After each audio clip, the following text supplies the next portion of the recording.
Entonces vamos a hablar un poco de líquidos y electrolitos, ¿no? De forma general, nos vamos a enfocar más en los cambios del medio interno, ¿no? Pero sin embargo, vamos a introducir parte de las complicaciones posquirúrgicas de aquellos pacientes con abdomen agudo que llegan al área de emergencia, dado que fundamentalmente este trastorno se puede evidenciar tanto antes del proceder quirúrgico como después del proceder quirúrgico, ¿ok? Por ejemplo, les traigo un caso clínico. Imaginemos que ustedes están en un cambio de turno, ¿no? Están recibiendo la guardia, ¿ok? Y ven un paciente masculino de 55 años con antecedentes de ser diabético, que hace 24 horas fue intervenido quirúrgicamente, al cual le realizaron una laparotomía más una apendicectomía debido a una apendicitis aguda fase 4, ¿ok? En su valoración, este paciente refiere que pasó la noche muy intranquilo, ¿no? Presentaba cefalea moderada, estaba con náuseas que llevó al vómito por 8 ocasiones. Estos vómitos de características biliosas, acompañado de distensión abdominal y que no podía canalizar platos. Tenía deseo de ir al baño, pero sin embargo no podía canalizar platos. ¿Ok? Teniendo en cuenta este antecedente y todo este cuadro clínico que manifiesta a la hora que se le entrega la guardia a ustedes, imagínense que ustedes son los médicos que están recibiendo el turno, ¿no? Diego, ¿cómo tú? Imagínate que eres tú el que está recibiendo el turno y ves a este paciente en esas condiciones. ¿Cómo tú procedes a brindarle la atención en este paciente? ¿Cómo crees que sería la secuencia de atención de este paciente? Bueno, Yo, en este paciente, yo me tendría que preguntar bien para la zona completa. Voy a también tomarle los indicadores porque necesito ver si tal vez tiene signos que pueden indicar que está deshidratado, si también debería ser un buen físico para que pueda hacer cosas raras. bueno, realmente, si nos ponemos a analizar la respuesta tuya, Diego, pudiéramos decir que es una respuesta buena, muy buena, ¿no? No excelente porque quizás faltarían pequeños detalles que pudiéramos complementar, ¿no? Pero realmente sí, sí está encaminada y está enfocada a lo que deberíamos hacer. Primeramente, porque digo que, o sea, está enfocada, ¿no? Enfocada porque Diego, por ejemplo, lo primero que hizo es hacer algo que le permitiera evaluar en qué condiciones está el paciente, ¿no? Porque recuérdense que no todos los pacientes están en las mismas condiciones. Habrá pacientes que tienen molestias ligeras, molestias leves, pero sin repercusión en la hemodinamia del paciente, sin afectación de órganos diana, y por tanto ese paciente quizás no amerita, ¿cómo les explico? No amerita que nosotros actuemos inmediatamente, ¿no? Como aquel paciente, por ejemplo, que tenga un código rojo, ¿no? Entonces, es importante que ustedes tengan en cuenta eso, que ante todo paciente que presenta una dolencia que requiera algún tipo de intervención, estamos hablando de un tipo de urgencia o emergencia, ¿no? Lo primero es determinar esa condición, ese aspecto general que tiene el paciente para poder discernir si estamos ante un paciente con una urgencia o estamos ante un paciente con una emergencia. ¿Quedó claro? ¿Y cómo pudiéramos hacerlo, por ejemplo, Yaixa? ¿Cómo pudiéramos nosotros hacer esa evaluación inicial rápida que nos permita tener esa primera impresión, ¿no? Que es lo que se llama, una primera impresión del paciente. Yo siempre les digo a ustedes, cuando yo recibo un turno, ustedes no ven que nosotros generalmente recibimos la emergencia solamente, ¿no? Pero yo realmente como cirujano siempre tengo la responsabilidad de que todos los pacientes quirúrgicos que están ingresados en el hospital están a mi cuidado al final después de las 4 de la tarde cuando es de lunes a viernes, ¿no? Y por eso tengo esa manía, le llamo yo, ¿no? De subir al piso, que a pesar de que no me entreguen previo a la salida de los compañeros míos que están en piso, no me entreguen la sala o el piso, yo paso por todas las camas viendo, solamente observando, ¿no? Viendo paciente por paciente, sala por sala, y a veces en ocasiones me he tenido que detener. ¿Por qué? Porque ya uno va creando un ojo clínico, ya uno va evaluando ese paciente que quizás te da una primera impresión de que no está bien, ¿no? Y eso es lo que me gustaría saber, Yaixa, ¿qué a ti qué perlas, qué claves, qué cosas te hacen pensar de que un paciente no está bien, que está inestable y que tendrías que tomar un poco más de cuidado a este paciente? Cuéntame, ¿qué te hace sospechar a ti que el paciente no pudiera estar bien, en buenas condiciones? Ya, primero información con respecto a físico, o sea, lo que se cuenta.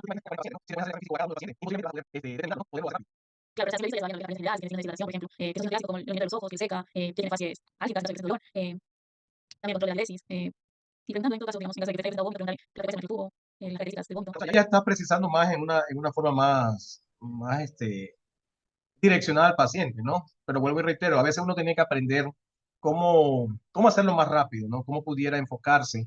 Y es verdad que al final la experiencia es que te va dando esta pauta, ¿no? No esperes tener el mismo ojo clínico cuando estás recién graduado como médico que tener 10 años de experiencia. ¿Quedó claro? Que muchas veces ya la percepción cambia, ¿no? Entonces, imaginen aquí lo que yo les estaba diciendo, ¿no? Miren, ¿qué uno tiene que evaluar fundamentalmente algo que te hace preocupar? Aquí les traigo, por ejemplo, 6 cosas fundamentales que uno debe ver o evaluar en un paciente a la hora de que uno evalúa su condición general. Por ejemplo, el estado de conciencia. Yo siempre les digo a ustedes, miren si el paciente está vigil o no. No confíen cuando van a hacer una evolución diurna, una evolución nocturna o un pase de visita, pensar que el paciente está dormido. No, no, llámelo, pregúntelo. ¿Quedó claro? Porque una de las cosas que nos permite determinar cómo está el paciente es su estado de conciencia. Entonces no podemos confiar, pensar que está dormido, ¿sí? Entonces siempre cuando se evoluciona, cuando se trata de, se evalúa a un paciente, lo primero que tenemos que ver es ese estado de conciencia, cómo está, ¿no? Por ejemplo, miren aquí la perla que dice, ¿no? Un paciente despierto, pero desconectado, ¿qué quiere decir? O sea, que está un poco desorientado, ¿sí? Podría tener la idea, o sea, que este paciente pudiera estar hipóxico. Yo a ustedes siempre les digo, por ejemplo, en el área de emergencia, cuando llegan pacientes traumatizados, muchas veces dicen, no, es que el paciente es un paciente, un mal paciente, porque no es colaborador, no se deja hacer las cosas. Por ejemplo, el paciente viene, doctor, por favor, ayúdeme, doctor, me siento mal, y te sacan las cosas, no se deja poner el pulsosímetro, tú le quieres poner el esfigmo para tomarle la presión, no se deja canalizar vena, ¿sí? Y realmente eso es un estado de irritabilidad, ¿sí? Dado que muchas veces la perfusión cerebral está comprometida porque el paciente está chocado. Al estar chocado, hay hipoperfusión cerebral y ese cerebro está irritable. Ese cerebro está, que está muy hipóxico y aquí no esperen que el paciente esté somnoliento o esté comatoso. No, no. A veces el primer signo de irritabilidad cerebral, de hipoxia cerebral, perdón, es la irritabilidad, es esa agitación, esa intranquilidad.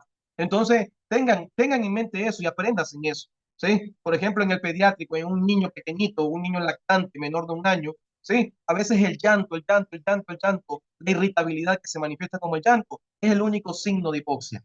Entonces, recuerden siempre eso, ¿quedó claro? Piensen en esta situación y trátenlo, no lo traten como un paciente que es poco colaborador, no, señores, es la condición que tiene, es la situación que lo tiene así y entonces hay que tratar de mejorarlo, hay que tratar de volver a lograr esa perfusión adecuada cerebral para que el paciente ya sea colaborador. Entonces, vuelvo y reitero, no olviden que el estado de conciencia es uno de los parámetros que siempre debemos evaluar en nuestros pacientes, ¿ok? Y piensen siempre que en un paciente que tenga alterado el estado de la conciencia, piensen en la hipoxia, en los pacientes estos diabéticos, en los pacientes que tenemos en la sala de cirugía vascular, de los pies diabéticos. Señores, muchas veces la hipoglicemia se manifiesta como con la somnolencia, la obnubilación, el estupor, e incluso hasta el coma profundo. Entonces, no confíen en pensar que el paciente está dormido. No, no. Evalúenlo siempre. Piensen, vean el estado de cómo está la parte del estado de conciencia, si está alerta, si está vigil, ¿ok? Lo otro que tenemos que pensar, y cómo evaluamos, perdón, antes de pasar del estado de conciencia, Catherine, ¿cómo evaluamos ese estado de conciencia, no? ¿Cómo tú evalúas ese estado de conciencia? ¿Algún mecanismo, alguna forma? O sea, podemos usar la escala de Glasgow, Escala de que es Glasgow. más general. Vamos a hablar un poquito de historia, Ana Catherine. ¿Por qué crees que se llama escala de Glasgow? ¿Sabe algo de eso?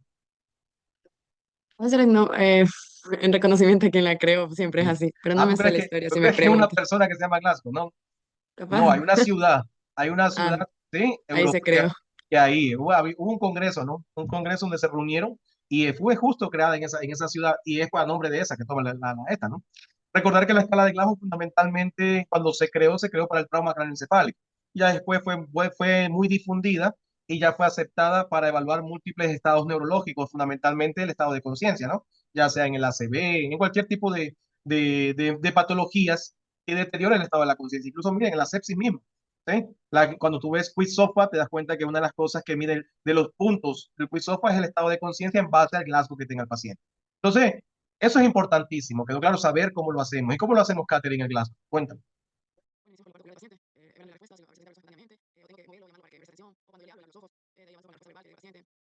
Sí. Miren, se evalúa tres esferas, ¿no?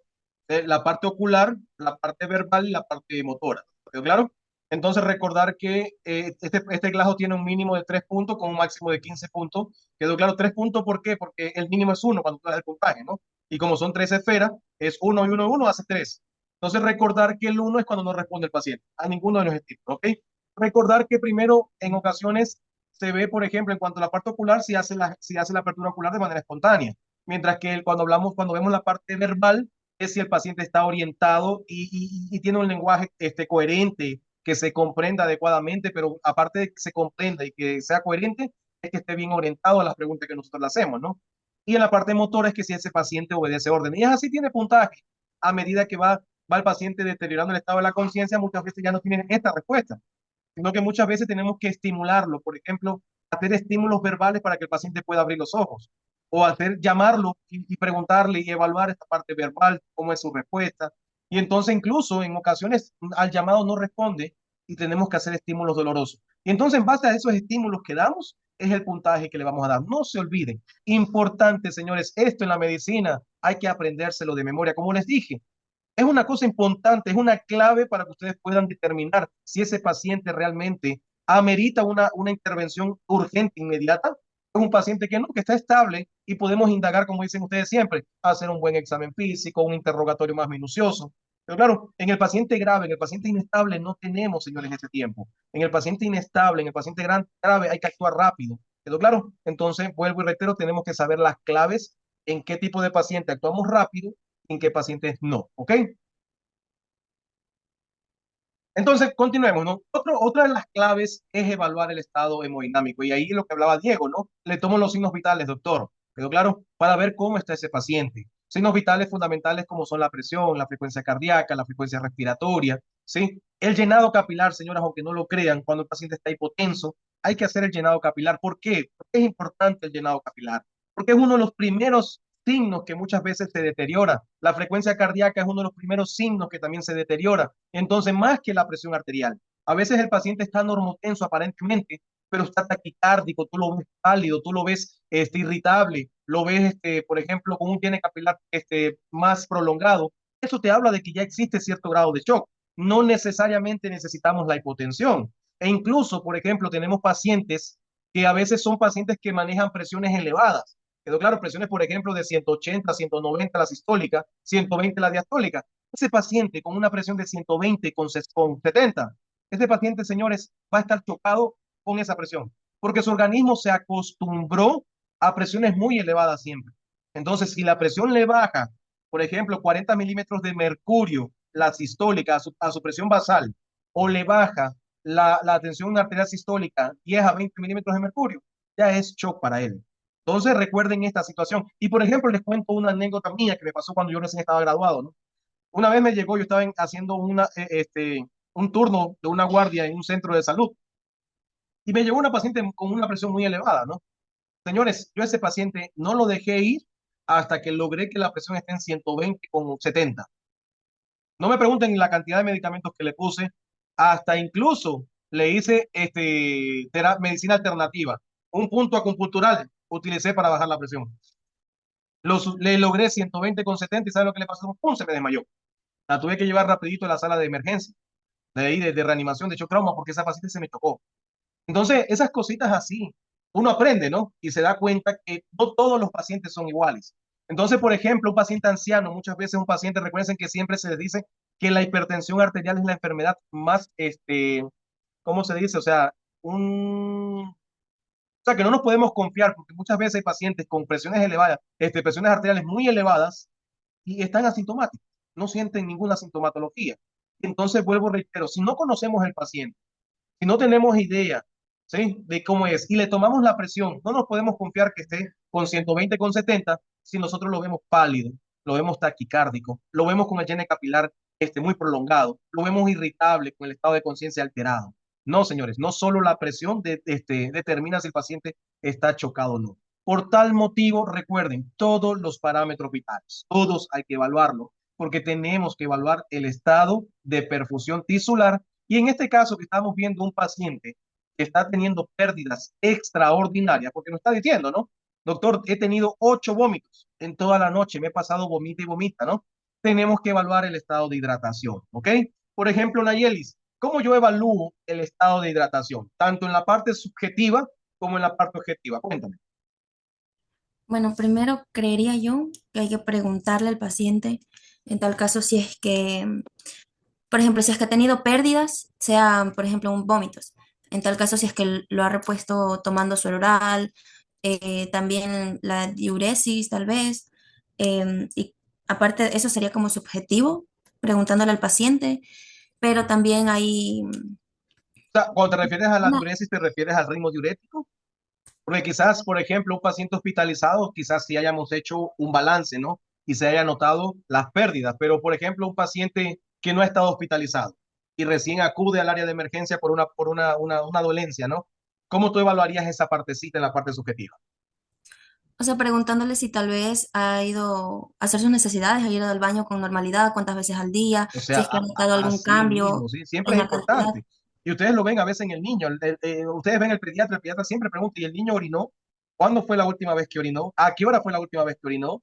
Y no solamente pregunta la cantidad, sino que incluso la calidad, porque por una orina concentrada y escasa habla a favor de signos de deshidratación, ¿no? Entonces, todo eso es importante, no se les olvide. Todo lo que ustedes puedan, ¿sí? Recoger, ¿sí? Durante el interrogatorio, señores, el interrogatorio aporta entre el 50 al 60% del diagnóstico. Pero claro, el examen físico entre el 20 al 30% y los complementarios muchas veces son un 10, un 20%. Entonces, tenemos que conocer, tenemos que indagar todo esto. Aparte, Nayeli, en la parte subjetiva, la sed es uno de los principales síntomas. Lo primero, es el primero a veces cuando el paciente está deshidratado, cuando tiene una deshidratación leve.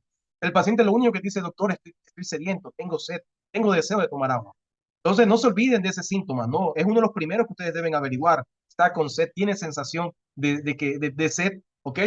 Porque es un estímulo que nosotros tenemos para poder compensar esa deshidratación. Pero claro, el deseo de incorporar, de ingresar líquidos, porque nos falta, ¿ok? Y en la parte objetiva, ¿cómo lo evaluarías, Nayel? Tal vez nivel de hidratación. Aquí ya no sería mediante, o sea, viéndole las mucosas tal vez, las mucosas orales, las escleras, e incluso la fascia, si es que tiene una fascia pálida tal vez, no sé. Bueno, es que depende de la severidad. Por ejemplo, si el Claro, paciente está con una deshidratación severa, de ley que ya la fase va a estar con los ojos hundidos. Incluso no sé si ustedes han visto que se pone como ennegrecido alrededor, ¿sí? Se pone como negro alrededor, como si estuviera ojeroso, ¿ok? Todo eso es importante, ¿no? Entonces, fundamentalmente el grado de hidratación en las mucosas, si es saliva, si no, la lengua está a veces áspera, saburral, ¿ok? No hay saliva. La piel también, el grado de turgencia de la piel, el pliegue cutáneo, no se les olvide. Porque a pesar de que la deshidratación isotónica es la más frecuente, recuerden que la clínica de las deshidrataciones dependerá si la deshidratación es hipertónica e hipotónica. Y por tal motivo ustedes tienen que conocer las características clínicas de ambas, ya que la deshidratación isotónica es una mezcla de las dos. Entonces en el paciente podrán encontrar toda esa sintomatología clínica de él. Pero claro, entonces vuelvo y reitero, hay que conocer la parte clínica porque nos da alrededor del 70 al 80% de los diagnósticos, ¿ok? Entonces, así mismo, Nayeli, debemos entonces evaluar su estado de hidratación tanto en la parte subjetiva como en la parte objetiva, ¿quedó claro? Y después recordar que la parte objetiva no solamente es la parte clínica, ¿no? Sino que también se evalúa la parte paraclínica. Diego, ¿qué exámenes complementarios a nosotros nos permitiría evaluar el estado de hidratación, por ejemplo, de la parte del volumen? ¿Qué exámenes complementarios nos permitiría evaluar eso? como complementarios. Ya. Lo que se pudiera evaluar sería electrolitos, sodio, potasio, cloro. O sea, cuando hablamos de volumen, Ah, de volumen. recuerden que, por ejemplo, recuerden que los líquidos corporales, cuando hablamos del estado de los líquidos corporales, el SWAR, a ustedes les dicen que los líquidos corporales tienen se clasifican en tres aspectos fundamentalmente a evaluar, ¿no? Que es el estado de volumen, el estado de la concentración y el estado de la composición. ¿Quedó claro? Volumen, ustedes saben, hay que ver si está euvolémico, está hipovolémico o por déficit de volumen, como también se llama, está hipervolémico o por sobrecarga de volumen. Esos son los tres estados del volumen, ¿no? Hipovolémico, euvolémico o hipervolémico. O lo mismo es decir, depresión o déficit de volumen, sobrecarga o exceso de volumen y la normovolemia, o sea, ¿ok? Eso sería el volumen, Diego. Y lo que te pregunto, ¿cómo evaluamos el volumen fundamentalmente? ¿Qué exámenes complementarios nos permitiría quizás evaluar el volumen? Ya, tal vez para ello con una biometría, porque si hubiera mucho volumen, hubiera una hemodilución, se podía encontrar un hematocrito disminuido O sea, y al no, revés. no, no es confirmatorio, pero te ayuda, ¿no? Te ayuda a pensar, Oh, puede ser. Lo contrario ocurre cuando hubiese una hipovolemia, ¿no? el hematocrito tiende a hemoconcentrarse, ¿no? A hemoconcentrarse, por lo tanto, eso pudiera ser, sí, efectivamente, pudiera ser una de las cosas. ¿Qué más? También pudiera evaluar, a ver, solo me dijo volumen, no me dijo nada de osmolaridad, Volumen, ¿no? volumen. Solo volumen. Em, tal vez evaluar valores de creatinina, tal vez. ¿Por qué? ¿Por qué es importante en una hipovolemia evaluar el valor de creatinina? Porque el riñón es un órgano que con bastante frecuencia se afecta cuando hay una reducción del volumen y por lo tanto, Que entra dentro de eh, los mecanismos compensadores, ¿no? Porque el volumen es uno de los que tiene pérdidas ordinarias. ¿O acaso el agua no se pierde por la orina? Entonces el organismo sabiamente, si yo tengo déficit de volumen, voy a decir, no, no puedo perder más. Tengo que tratar de restringir mi pérdida. Entonces, al no haber pérdidas por la orina, los azoados se van a empezar a acumular, ¿no? Y entonces eso es lo que va a suceder. Como no estoy perdiendo orina, no estoy perdiendo volumen por ahí, los azoados se empiezan a acumular en sangre y entonces por eso te digo, la creatinina quizás también te apoye, ¿no? Te apoye, no diagnostica, no es un método directo, pero quizás como método indirecto pues, te pudiera decir, este paciente tiene déficit de volumen. Pero mira, fundamentalmente el volumen se mide en base a la perfusión, Diego. Fundamentalmente tendríamos que evaluar métodos hemodinámicos para evaluar el volumen. Eso es lo que son generalmente los que te permiten evaluar el volumen. Por ejemplo, la presión venosa central, que es un método invasivo y que ya no se usa tanto, pero se usaba antiguamente para evaluarla. El grado de la presión de enclavamiento de la arteria pulmonar, por ejemplo, con el método de Schwann-Ganz, quedó claro, con el catéter de Schwann-Ganz también se usaba bastante para evaluar el volumen. Actualmente, con el uso de la ecografía, se usa bastante métodos dinámicos, por ejemplo, el volumen diastólico, sistólico, por ejemplo, el volumen sistólico, cómo está el grado de colapso de la vena cava, por ejemplo, también se usa, el gasto cardíaco se puede evaluar. Todas estas cosas, vuelvo y reitero, son importantes que ustedes la conozcan, porque actualmente la fluidoterapia de reanimación lo que te dice es, doctor, usted debe, su manera de reanimarlo es dosis y respuesta. O sea, no solamente que yo le voy a mandar una carga, no, no. Yo tengo que evaluar la respuesta a esa carga. Y por tal motivo, yo tengo que saber, algo y reitero, cómo evaluar la respuesta, qué debo evaluar. No solamente que me debo quedar, no, yo le voy a dar una carga, por ejemplo, de 10 por kilo a pasar en 15 minutos, no. Porque vuelvo y reitero, las guías te recomiendan, el paciente debe ser, su fluidoterapia de reanimación debe ser en dependencia de la respuesta que tenga el paciente. Por eso es dosis y respuesta. ¿Quedó claro? Por eso te dice, reanima, revalora. La fluidoterapia son las fluidoterapias de las 5R, por eso te dice reanimación, rescate, reemplazo, redistribución y respuesta. Entonces siempre es importante tener en cuenta esas cositas, porque ¿cómo lo vamos a hacer? ¿Ok? Por ejemplo, aquí, este, por ejemplo, el estado hemodinámico del paciente, siempre que tengamos un paciente con un estado hemodinámico inestable, que quiere decir está hipotenso, está muy taquicárdico, está con el llene capilar bajo, enlentecido, y estamos sospechando de que está chocado. ¿Quedó claro? Siempre nosotros durante la reanimación, señores, debemos garantizar el ABC. No nos podemos olvidar eso. Siempre lo primero que debemos actuar, porque ya lo vi, ya mi paciente está inestable, ya lo diagnostiqué. No sé por qué está así, pero está chocado. Pero claro, en estos momentos lo que yo me tengo que enfocar es garantizar que mi paciente tenga una vía aérea permeable, una buena oxigenación y una buena circulación. ¿Quedó claro? Es lo que me tengo que yo enfocar en ese momento. Entonces, la vía aérea, es decir, el paciente está consciente, respira, circula bien, no, su vía aérea no está comprometida, no, pero el paciente está con un glajo de 8, de 7, ese paciente en cualquier momento se va a comprometer la vía aérea. Licenciado, tráigame el coche de paro porque prepárame para entubar a este paciente. Pero claro, entonces la manera de actuar, tenemos que actuar rápido, tenemos que saber que debemos garantizar el ABC. Licenciado, por favor, tráigame una mascarilla en este momento porque tenemos que brindarle oxigenación a este paciente porque tiene una frecuencia respiratoria de 40, está con una mala mecánica ventilatoria, ¿sí? Está desaturando. Tráigame, por favor, oxígeno rápido. ¿Pero claro? Y la circulación. Canalicemos vena, por favor. Pasémosle una carga de 10 ml por kilo a 15 minutos. Pesa 70. Pasémosle una carga de 700 en estos momentos a chorro, licenciado, de lactato de rinche. Entonces, estas son las indicaciones que debemos, es la manera de actuar. Detectamos, corregimos. No nos podemos quedar. Por ejemplo, en la emergencia, si yo estoy a la hora de evolucionando un paciente y le pongo el oxímetro de pulso y está saturando 88, está saturando 85, señores, deben decir al licenciado, no esperen que el médico pase. Ustedes, esas cositas es garantizar siempre el ABC. Poner una cánula, poner una mascarilla, eso no necesitan ser médicos para poder actuar. ¿Quedó claro? Estamos claros que desde hoy ustedes cuando detecten estas cosas van a actuar. ¿Quedó claro? Siempre en base al razonamiento. Porque, por ejemplo, como les dije, está hipotenso, está taquicárdico, está taquineico. Debemos evaluar por qué el paciente está eso. Y lo primero que es ver la historia, no el antecedente. Ese paciente estaba con pérdidas extraordinarias, estaba vomitando, antes estaba bien. Lo más probable es que esté hipovolémico, ¿no? Esto es lo más probable. Entonces, pasémosles un bolo de lactato. Él se va a beneficiar por el bolo. Entonces, me logran entender lo que les acabo de mencionar. Si el paciente está inestable, lo primero que tenemos que hacer es actuar para lograr la estabilidad de ese paciente nuevamente. Porque si ustedes ya estudiaron shock, ustedes tienen que saber que un paciente que está hipotenso, ¿quedó claro? La repercusión que tiene todo el organismo para tratar de garantizar una pequeña cantidad de sangre al cerebro, al corazón, es inmensa. ¿Quedó claro? Entonces nosotros tenemos que tratar de restablecer esa hemostasis. ¿Quedó claro? ¿Y cómo la restablecemos? Volviendo a incorporar el volumen que tiene perdido el paciente.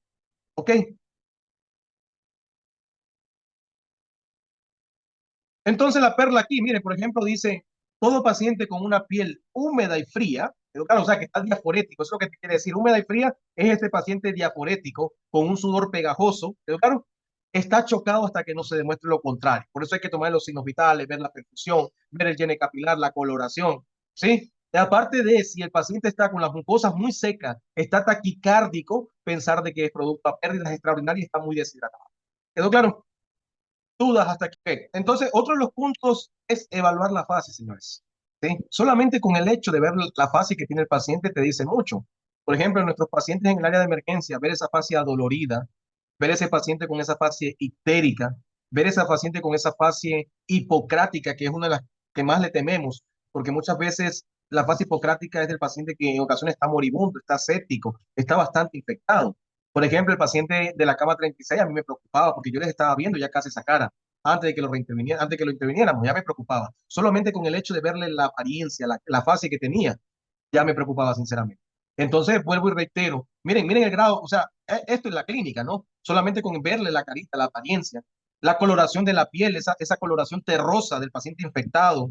Cuando ves el Mutlin score, no sé si han visto ustedes esos pacientes sépticos que tienen como libedos reticulares en los miembros inferiores, alrededor de la rodilla. Sí, es del paciente muy séptico y casi moribundo, alta mortalidad cuando aparece ese Mutlin score. Entonces, todas esas cosas tienen que conocerlas, muchachos, porque ustedes tienen que tratar de evaluar la gravedad del paciente. Y esas son a veces solo con la mirada, con la inspección. Ustedes pueden determinarlo y tienen que aprenderlo porque es parte de la medicina. No se pueden olvidar de esas cositas.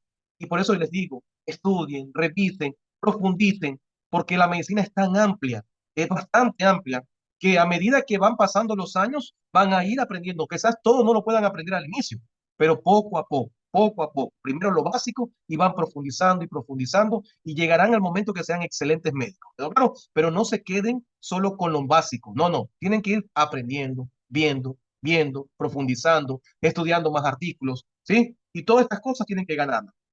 Como les dije en cuanto a la fase hipocrática, ¿sí? Esa es una de las perlas del paciente en donde les permite evaluar su aspecto, conocer cuando esos pacientes están con los ojos hundidos, pálidos, una coloración terrosa, un gesto de sufrimiento. Pero claro, eso muchas veces indica que el paciente está muy infectado. En nuestro caso, por ejemplo, los pacientes que están con peritonitis, con choque séptico, ¿sí?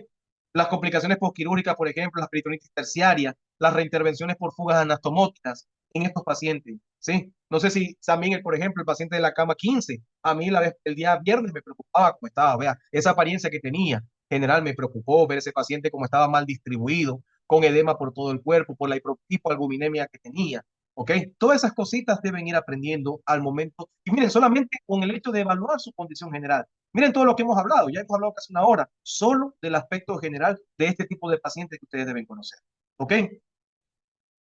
La postura o el movimiento que adopta. No sé si ustedes han visto esos pacientes que no logran acostarse, no toleran el decúbito, ¿sí? Porque están encharcados, porque tienen una cardiopatía, pero claro, tienen ortopnía, esa asfixia que sienten cuando adoptan el decúbito. O por ejemplo, el paciente que tiene una peritonitis generalizada, que tiene una rigidez o está perforado, como el paciente está inquieto, se mueve, flexiona las piernas. Esas cositas son importantes. ¿Quedó claro? Esa respiración taquineica que ustedes ven esa respiración rápida, superficial, todo eso lo logran ver, sí, cómo se mueve el paciente, la mala mecánica ventilatoria que tiene, ¿ok? Importantísimo, importantísimo evaluarlo, ¿ok? Por último, en caso de cirugía, por ejemplo, los pacientes que están con dolor evidente se manifiesta, ¿no? ¿Ok? Un paciente que se acuesta, se levanta, se sienta, que no sabe cómo ponerse para aliviar el dolor, ¿sí? No es ese, ay, doctor, tengo un dolor 10 sobre 10, pero sin embargo tú ves que coge el teléfono, que revisa. Ese no, todas esas cosas tienen que ir aprendiendo ustedes, ¿no? El que tiene realmente un dolor evidente. Y lo último, o sea, siempre es importante ver la higiene que tiene el paciente, ¿no? Y el cuidado personal que tiene, ¿no? Por ejemplo, cuando hay falta de higiene y de desorientación, sugiere a veces un déficit cognitivo, o el paciente que está séptico también tiene a veces ese deterioro en la parte de sus cuidados personales, ¿ok? Entonces, no se olviden estos 6 puntos, ¿no? El estado de conciencia, el estado hemodinámico y su nivel de hidratación, la fase y característica y la coloración de la piel, los movimientos o posturas que tiene el paciente, el dolor evidente que ustedes lo ven, no es que les dice, sino es que lo ven, lo perciben, y el estado de higiene y cuidado personal del paciente, ¿ok? Una vez que ya hemos determinado ese aspecto general del paciente, como bien dice Diego, yo pregunto ahora, doctor, si ya sé que está estable, indago, ¿no? Veo la parte que motiva la valoración del paciente. En este caso, por ejemplo, es el vómito, ¿no? Que aquí te refiere que ha tenido 8 por 8 ocasiones y habla de que sea de característica biliosa. Por ejemplo, hablemos un poquito de semiología, ¿no? ¿Cuántos tipos de vómito tú conoces, Caterine? Teniendo en cuenta el origen, por ejemplo. Hay aquí. Eh, Hay vómito con, bueno, contenido alimenticio que puede ser también hemático, hay vómito bilioso, hay Pero eso sería en vómito. dependencia de la calidad del contenido, ¿no? Cuanto a la calidad del contenido, está, como dices tú, vómito hemático, que es la hematemesis, ¿no? Está el bilioso, el con contenido alimenticio, ¿ok? Está el fecaloide.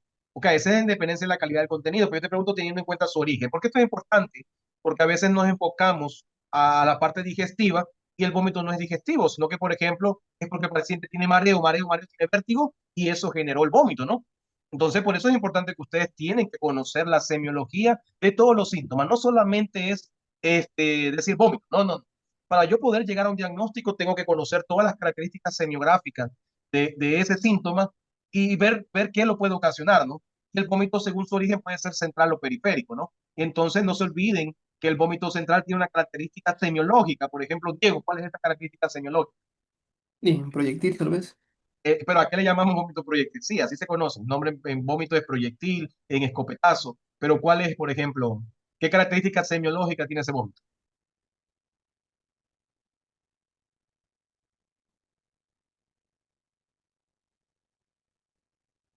¿Alguien conoce? Con frecuencia el vómito en escopetazo o en proyectil no viene precedido de arcadas, de náusea, sino que es ese vómito directo, rápido sale. ¿Quedó claro? Y con frecuencia los síntomas que lo acompañan son la cefalea, ¿sí? Síntomas de focalización neurológica.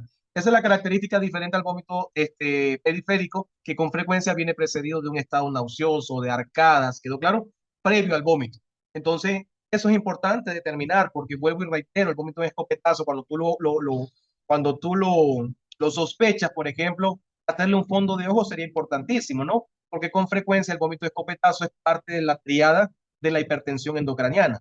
Y en hacerle un fondo de ojo vamos a ver qué cosa, papiledema. ¿Quedó claro? Recordar eso, entonces, que es parte de la triada de la hipertensión endocraniana, aparte de la cefalea.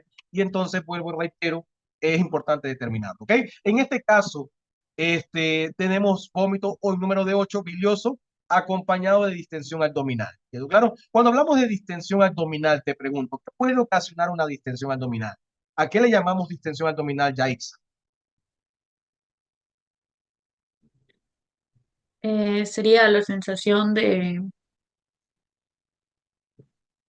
mm, la sensación de que el abdomen se encuentra globoso, Globoso. aglomerado. ¿Quedó claro? Efectivamente, ¿no? ¿Y por qué motivo el abdomen pudiera estar globoso? Cuéntame la causa, el motivo. ¿Qué te hace sospechar cuando un paciente está distendido?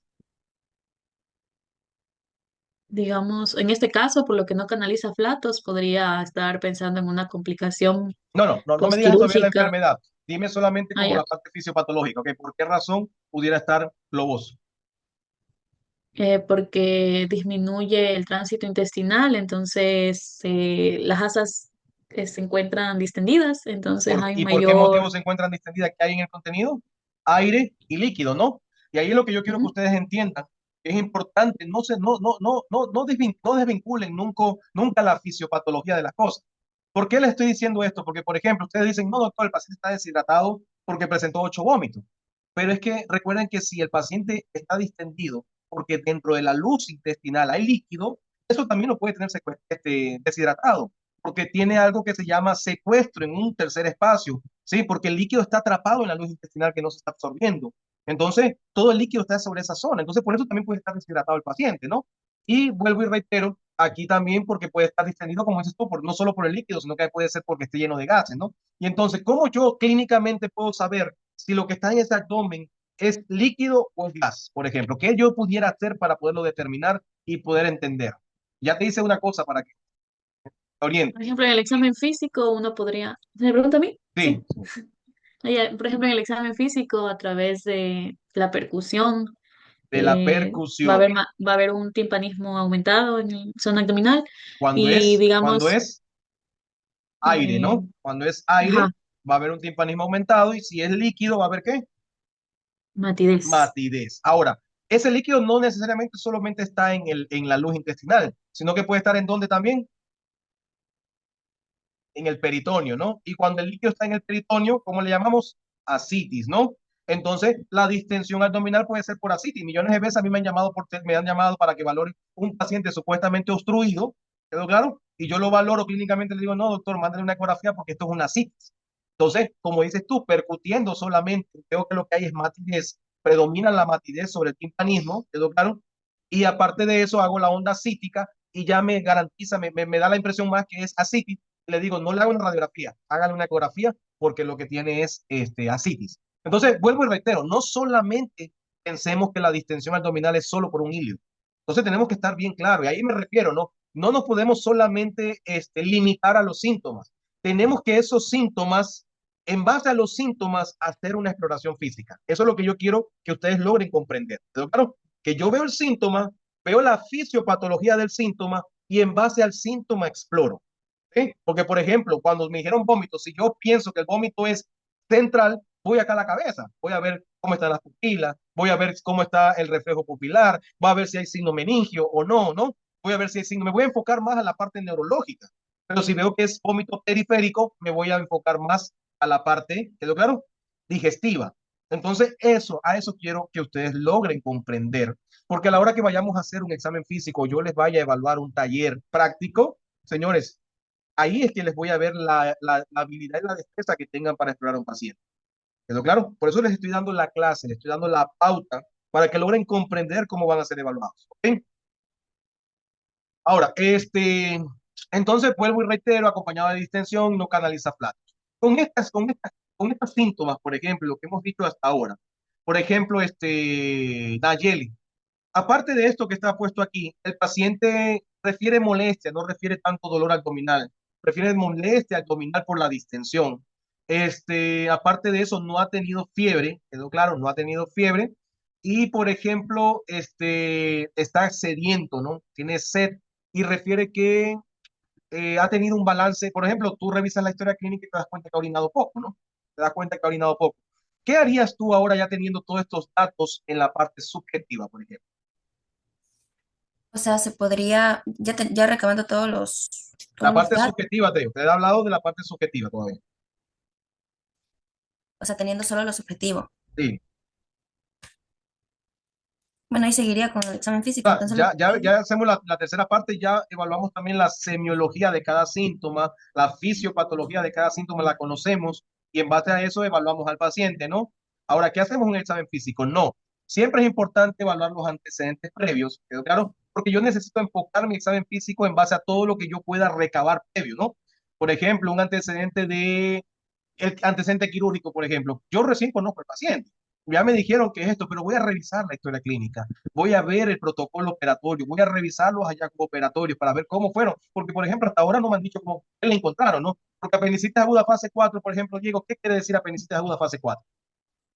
Ya está perforada el apéndice. Solo perforada, pero no es solo perforada. Por ejemplo, la fase 4 incluye el plastrón apendicular, incluye, por ejemplo, la peritonitis localizada, incluye la peritonitis generalizada. Entonces, son esas cuatro cosas que incluye. Y no es lo mismo un paciente con peritonitis generalizada que solamente esté perforada y emplastronada, por ejemplo. Entonces te das cuenta, ¿no? En un paciente que a mí me digan, no, es que tenía una peritonitis generalizada, y le hicieron un lavado amplio con 2, con 3, con 4 litros de solución salina. En ese paciente espero que el hilio paralítico postquirúrgico sea más frecuente y más prolongado que el que no tuvo esos hallazgos, ¿no? A eso me refiero. No se pueden ustedes solamente confiar en la parte semiológica. También es importante recabar todos los antecedentes posibles, tanto médicos, e incluso las indicaciones médicas tienes que verlas, porque muchas veces, a veces estos problemas son medicamentosos, ¿no? ¿Cuántos pacientes con el tramal vomitan? Administrando tramal, por ejemplo, vomitan, ¿no? Fíjate, si vuelvo y reitero,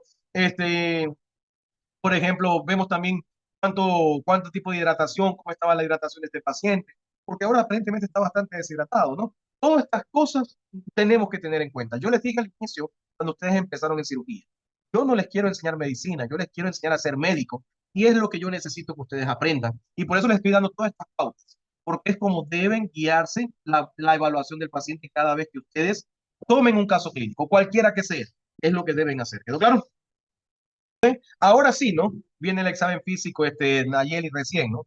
Y en el examen físico, ¿en qué me voy a enfocar, por ejemplo, Nayeli, aparte de lo que ya hemos hablado hasta ahora? Por ejemplo, ya nosotros vimos el aspecto general, ya vimos, por ejemplo, en el aspecto general vimos los signos y síntomas. Por ejemplo, este paciente está con los, imaginemos, y nos vamos a dividirnos en varios casos clínicos, por ejemplo. Nos vamos a ver un caso clínico estable. Por ejemplo, sus signos vitales estaban estables, ¿sí? Por ejemplo, sus signos vitales tenían 120,80, frecuencia cardíaca de 88, frecuencia respiratoria de 20, temperatura de 36,5, saturación 98, Glasgow 15/15. ¿Ok? Ese examen físico tenía el paciente. ¿En qué más tú deberías evaluar a este paciente? Bueno, ¿En ya dónde más son, deberías orientar tu examen físico? bueno, tórax, abdomen, por ejemplo, en el abdomen al momento de inspeccionarlo, si es que tiene un abdomen globoso, si es que está distendido, en tal caso las cicatrices, si es que tiene antecedentes quirúrgicos, Eh, también, pero mira, vamos, sabes que yo necesito, Danieli, que te centres tus respuestas en el caso clínico, ¿no?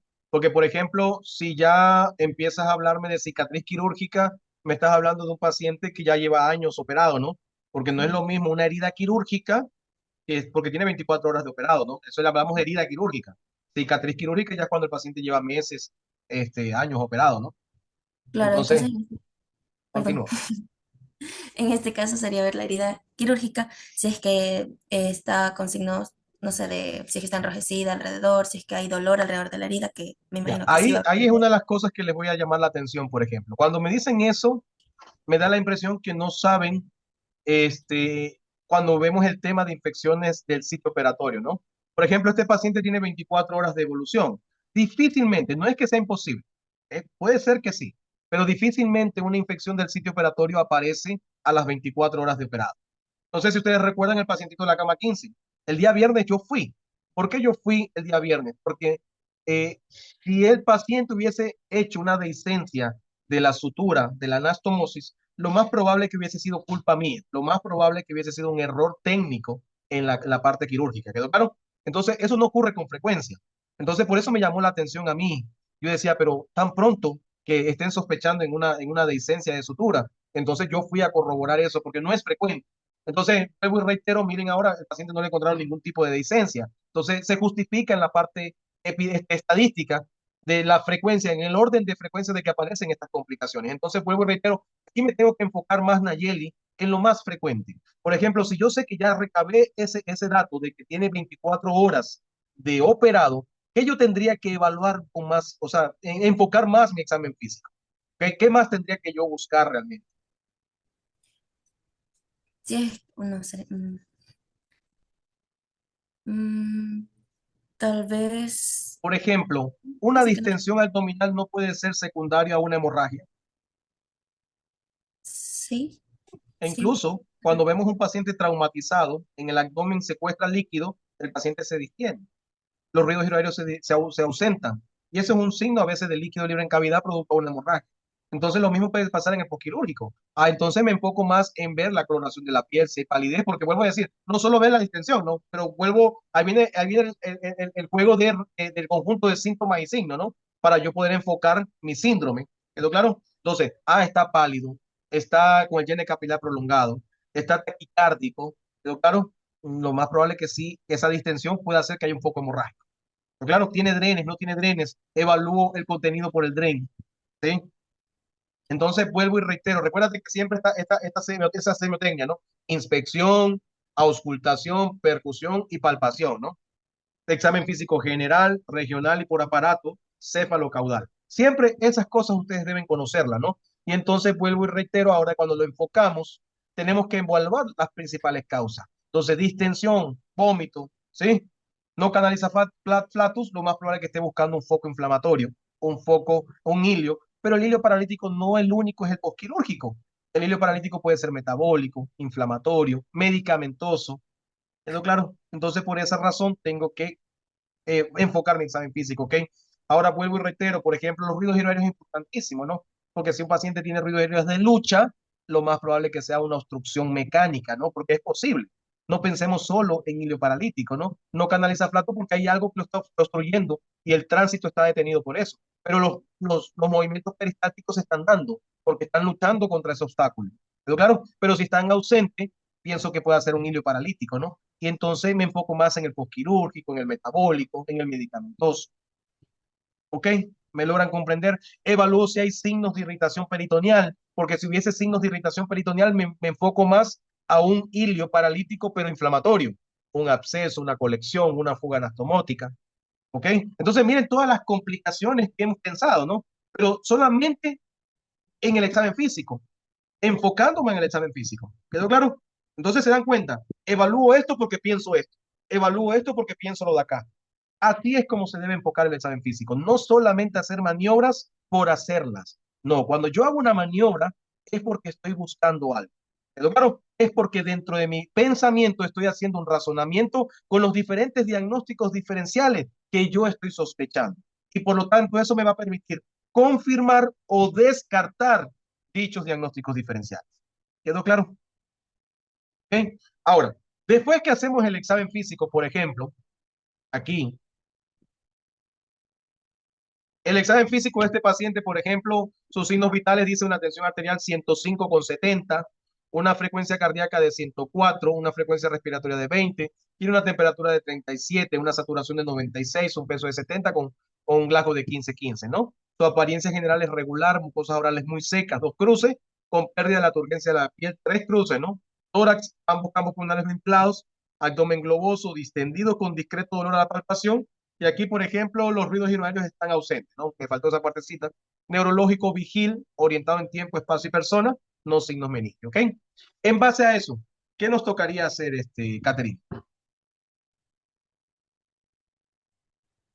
Ya si ya tengo el examen físico, podríamos pasar a la parte en la que veo, para ya hice los signos, ya veo los diagnósticos. Ahí ya ¿Ok? podría Ahí plantear con eso entonces si ya mismo es. establecemos un plan diagnóstico, ¿no? ¿Y cómo hacemos generalmente ese plan diagnóstico, Catherine? ¿Cómo O sea, generalmente vamos es lo de, más recomendado? ¿Cuáles son las pautas para establecer un adecuado plan diagnóstico? o sea, primero puedo ver si, lo que siempre hacemos, ver si mi paciente está tolerando la parte de la vía oral y todo esto para dejarle una dieta, para iniciar con Plan el plan diagnóstico de mi paciente. diagnóstico, ¿no? Diagnóstico, ya eso sería plan terapéutico, ¿no? Diagnóstico. ¿Cuáles son Entonces, las pautas para el plan diagnóstico? ver si en exámenes, si necesito exámenes complementarios o algo para saber la patología de mi paciente, me ¿Y podría servir en este y momento, en ¿no? base a qué tú justificarías el pedido de tus exámenes complementarios? Mm, Por ejemplo, si queríamos ver lo de la deshidratación, necesito laboratorios para ver aparte del examen físico. Entonces, ¿en base a qué? La deshidratación, ¿qué tipo de diagnóstico es? ¿Sindrómico o ya sería un diagnóstico por enfermedad, de enfermedad? Porque ¿qué tú Mm, entiendes, Catherine, por síndrome? A ver, por síndrome como que el inicio. Sí, porque si el otro definitivo del síndrome sería como provocado por la deshidratación, no es la enfermedad en sí. Entonces, podría ¿Qué ser síndrome. entiendes? Sí, porque no es la Contéstame lo que te enfermedad. pregunto. ¿Qué entiendes por síndrome? Eh, no sé, causa por ¿No? antes de la enfermedad. No. Diego, ¿qué es un síndrome? Conjunto de signos y síntomas ¿Y qué más para decir que es un síndrome? que tienen como un origen, un mismo origen, algo así.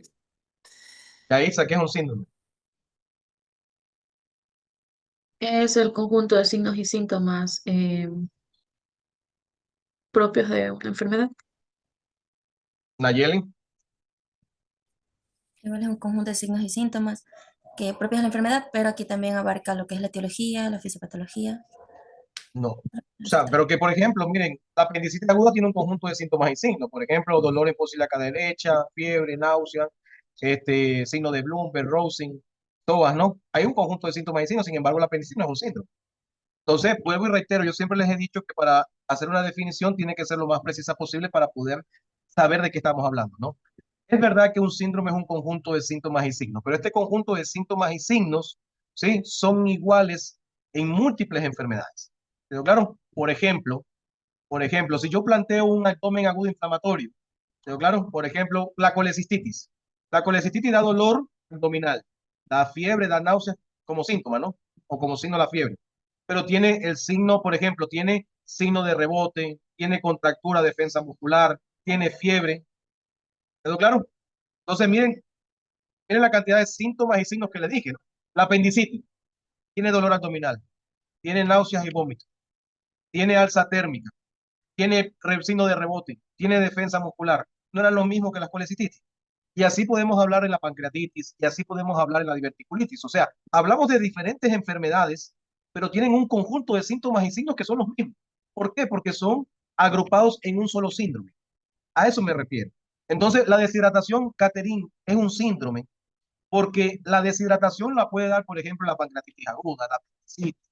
Entonces, la deshidratación cae en el síndrome de desequilibrio hidroelectrolítico. ¿Quedó claro? Y entonces vuelvo y reitero, al final es un diagnóstico sindrómico. Lo que quiero que ustedes entiendan que cuando uno plantea un diagnóstico, un plan diagnóstico, el plan diagnóstico tiene diferentes pautas, ¿no? Por ejemplo, yo tengo que hacer un planteamiento sindrómico para tratar de agrupar a mi paciente en dónde lo voy a enfocar. ¿Quedó claro? En dónde lo voy a enfocar a mi paciente. Porque, por ejemplo, Catrín, aquí viene un ejemplo, por ejemplo. Imaginemos un cáncer de colon, ¿no? Un cáncer de colon a nivel de sigmoide. Esa es la enfermedad, el adenocarcinoma de colon a nivel de sigmoide. ¿Ok? Pero, por ejemplo, mi pacientito viene a mi consulta porque defecó sangre. ¿Quedó claro? Entonces, ese paciente tiene un adenocarcinoma de colon, pero, por ejemplo, es el paciente A. Sin embargo, tenemos un paciente B que tiene un adenocarcinoma de colon, es sigmoide, pero viene por distensión, dolor abdominal cólico, vómitos y no canaliza flatos. O sea, viene por un abdomen agudo obstructivo. ¿Te das cuenta cómo una enfermedad puede dar origen a dos formas clínicas por diferentes síndromes? Entonces, vuelvo y reitero, este paciente de acá, el paciente A que tuvo sangrado por las heces fecales, yo no voy a tener el mismo plan diagnóstico que el de acá que está obstruido. Porque al de acá, por ejemplo, le voy a indicar una biometría porque necesito saber cómo está esa hemoglobina y el hematocrito. Pero al de acá no me hace falta saber cómo está la hemoglobina y el hematocrito. No me preocupa a mí la hemoglobina y el hematocrito. ¿Quedó claro? Más bien a este me preocupan los electrolitos, para saber cómo están los electrolitos, cómo está la parte renal. ¿Se dan cuenta? Porque aquí posiblemente esté con desequilibrio hidroelectrolítico. En cambio, el de acá no. Acá lo que tiene es problemas de sangre. ¿Se dan cuenta? Aquí me voy a preocupar más por la hemoglobina, el hematocrito, los tiempos de coagulación. ¿Sí? A eso me refiero. Es importante que ustedes logren comprender el conjunto de síntomas y signos, los diferentes síntomas. Tienen que aprenderse los síndromes, las características sindrómicas, señores. No son por gusto que están.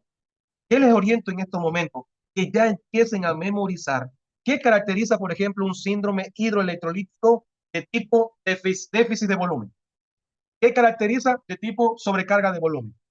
¿Sí? ¿Qué lo caracteriza, por ejemplo, el desequilibrio electrolítico por hipopotasemia? Entonces, es importante caracterizarlos y aprendérselo.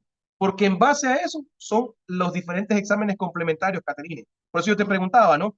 ¿Qué te justifica indicar los diferentes exámenes complementarios que vayas a indicar, ¿no? Y lo que me justifica es, primero, el listado de problemas que yo tengo de diferentes síntomas y signos de mi paciente, ¿Quedó claro? En ese listado de problemas me lo voy a agrupar y voy a hacer el diagnóstico sindrómico. Como los síndromes a veces son muy grandes, yo voy a hacer un diagnóstico topográfico. Por ejemplo, el desequilibrio hidroelectrolítico, por ejemplo, lo puede dar por causas neurológicas, ¿no?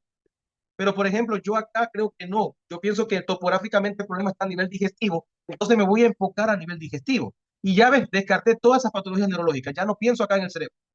¿Se dan cuenta? Ya no pienso que los vómitos que tiene mi paciente es de origen central. Pienso más que son a nivel periférico y me voy a enfocar más en la parte digestiva. Por eso es el diagnóstico topográfico. Pero claro, porque te permite disminuir la cantidad de patologías o enfermedades que ocasionan ese síndrome. Y te vas a enfocar más a una partecita solamente del cuerpo. ¿Ok? Y ahí sí, una vez que ya tengo todo eso, hago los diferentes diagnósticos diferenciales. Que esos diagnósticos diferenciales a veces, por la parte clínica, yo los puedo descartar. Yo digo, yo no pienso que tenga esto, porque mi paciente no presenta esto. Por ese motivo, lo descarto. Pero en ocasiones, yo no lo puedo descartar. Yo pienso que quizás no lo tenga, pero no lo puedo descartar del todo. Y ahí viene, Caterín, lo que me permite justificar el examen que vaya a indicar porque pienso que lo puede tener. Por ejemplo, una paciente femenina en edad reproductiva con vida sexual activa, ¿quedó claro? Y dolor en fosa ilíaca derecha, a pesar de que tú creas que tenga una apendicitis, tú le indicas una prueba de embarazo. Porque tú dices, puede ser un embarazo ectópico, no lo puedo descartar del todo y le voy a indicar la prueba de embarazo para descartar esa enfermedad. ¿Quedó claro? Eso quieren decir los diagnósticos diferenciales. ¿Quedó claro? Patologías que tú crees que no tenga o que no la puedas descartar del todo y necesites de exámenes complementarios para descartarla o para confirmarla. ¿Quedó claro? Y entonces eso es lo que justifica dicho examen complementario. Es el razonamiento en base a toda la clínica, a lo que tú recogiste en el interrogatorio y en el examen físico a la hora de hacerle la evaluación a tu paciente. ¿Quedó claro? Ahí es que indicas recién los exámenes complementarios. Entonces, hiciste toda esta pauta, ¿no? Hiciste planteamiento sindrómico, topográfico, diferencial. Te quedas con uno o con dos presuntivos, quedó claro que son los que tú más crees que tiene tu paciente. Y ese presuntivo, en dependencia de lo que tú creas, es el etiológico. Por ejemplo, creo que es apendicitis. El etiológico sería por fecalito, por una infección bacteriana, por ejemplo, por una infección bacteriana viral, que la apendicitis puede ser causada también por eso. No es frecuente, pero es posible. ¿Quedó claro? Y entonces ahí hago todo el plan de complementarios. Entonces, después que hemos hecho todo esto, ¿no? Luego vienen los exámenes complementarios. Por ejemplo, este pacientito reporta enfermería que con una diuresis de 550 en 24 horas. Se le hicieron exámenes complementarios, por ejemplo, en la biometría, que tenía 12.500 con una neutrofilia del 76%, pero en comparación a cómo ingresó, estaban descendiendo, o sea, iban en la vía de la normalización. Su hematocrito estaba en 60, estaba un poco hemoconcentrado. Tenía una glicemia de 388, una CREA de 2.8, una urea de 43, un sodio de 132, un potasio de 3.4 y un cloro de 100, ¿ok? Capturen, por ejemplo, hagan una captura de esta pantalla porque necesitamos ahora sí hacer la parte de las correcciones, ¿no? Captúrenla para que